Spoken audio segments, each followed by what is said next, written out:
يأتي في موضوع التعازي. هل سن النبي صلى الله عليه وسلم التعازي إذا مات ميت يأتي الناس يعزون أهل الميت؟ النبي مات له قرابة، قتل عمه حمزة ولا جلس للتعازي، قتل أخوه ابن عمه جعفر بن أبي طالب وهو أخ له من الرضاع وبسنه صلى الله عليه وسلم، ويقول عن أولاده أولاد أخي، وما جلس للتعزية.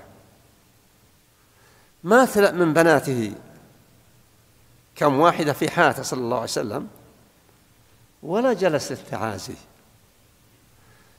مات ولده إبراهيم في المدينة من الجارية التي أهداها إليه مقوقس مصر وما جلس للتعازي.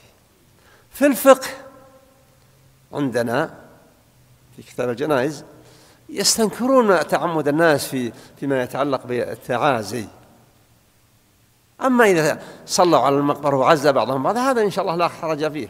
أما أن يتخذ أهل الميت مجلسا ينتظرون الزوار وصباب قهوة وكذا إلى آخره فهذا ليس له أصل شرعي. إتحاف أهل الميت بإطعام هذا ورد فيه. النبي صلى الله عليه وسلم لما جاء خبر جعفر قال اصنعوا لآل جعفر طعاما فإنه أتاهم ما يشغلهم.